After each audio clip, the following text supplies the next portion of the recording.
I will be interested to see what you wrote about the various aspects of Nicarima culture. If you did it before you looked into the matter, you may have recognized immediately that Nicarima is American spelled backward, and that the culture being described in the article is the American culture that's very eager to ward off beginning to look old. We go to the practitioners, physicians, and we received orders or prescriptions, which we take to pharmacists, to give us the medicines that can be applied to keep us from beginning to look older. We put these items that we receive, the medicines from the pharmacist, in the medicine cabinet in our bathrooms, and we try to keep our faces from showing the fact that we're growing older. I wonder how this whole article might have changed had the idea of the use of Botox been in fashion when it was done, and wonder how it might be changed today. At least think about that a little bit. The important idea here is that looking from outside into a culture, we might look upon all of these activities as magic, something that someone is doing to keep nature from happening in its usual way. The people in some cultures that are less advanced than ours might think that putting the shell of an orange peeling on their head would draw out a headache, or that drawing little lines on their body with a hot Cohen would let out bad air and make them feel better. The magic is simply a way to try to achieve some kind of an end, and it is possible that the Niceremans are doing magic because some of the prescriptions they receive have really not been proved to ward off the aging process. My grandmother was convinced that if you had a chest cold and if you rubbed Vicks salve on your feet, the bottom of your feet, it would cure it. Her reason for believing that was she had never known anyone who did that who did not recover from a head cold. Uh, this is sort of magic, is it not?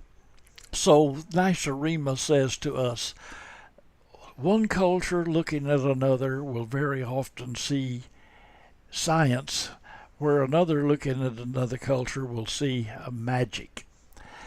The teaching about Fiji in slide 8 simply shows us how cultural matters can change long standing behaviors.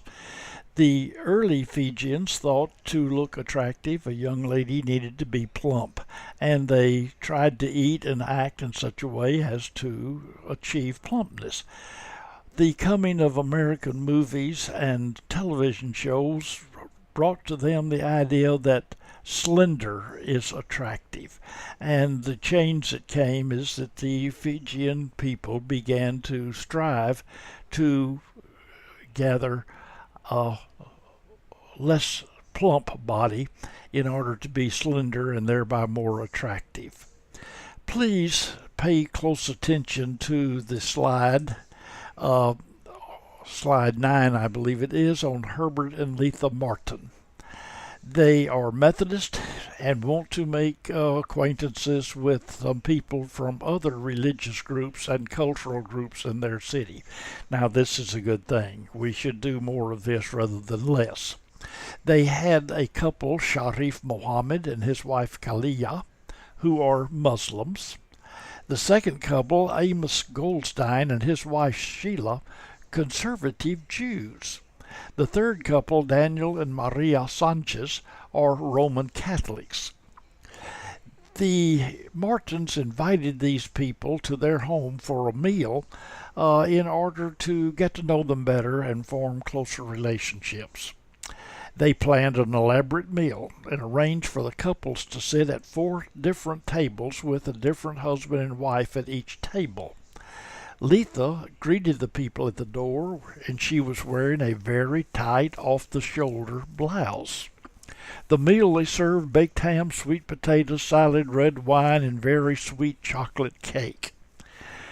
Am interested to see what you wrote as cultural mistakes that they made, and to see if you caught them all, or perhaps if you caught some that I haven't thought of.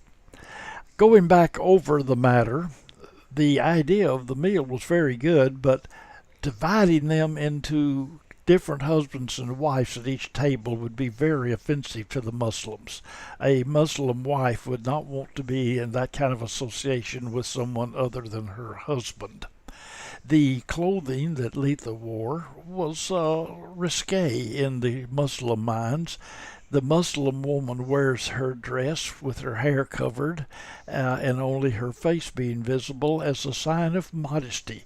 It's not dress that makes the woman be inferior or puts her down. It's her way of dressing modestly, and this would not have been modest.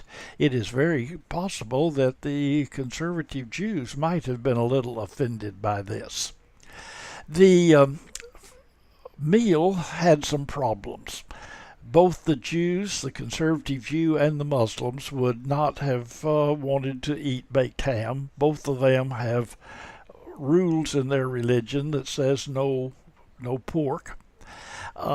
You perhaps would not know this, but sweet potatoes are in many cultures considered a very low-class food, and you're really a little bit embarrassed to have anybody know that you're eating them other than perhaps for a snack. But this is something that would not be too good. Some people are very concerned about salad because in some cultures you only eat what you can peel or cook, and raw vegetables could be introducing disease. Red wine is prohibited to Muslims. Muslims are not allowed to drink any alcohol, or at least not supposed to. Now, Baptists not supposed to drink, but I know some that do, so that might not be across the board. You probably do not realize the problem with the sweet chocolate cake, but in some cultures, people are really trained not to like anything that's too terribly sweet. This very sweet chocolate cake could be distasteful to people in some cultures. The situation you're most likely to miss is the fact that the meal took place on Friday evening. It is no longer as much practiced among Catholics now as it used to be, but Catholics were long taught not to eat meat on Friday, but to eat fish rather on Friday. And so here you might have had a problem for the Roman Catholics. But the main thing to see here is that all of these things are cultural. It is how the culture teaches people you should or should not act, should or should not eat, what you ought and ought not to eat.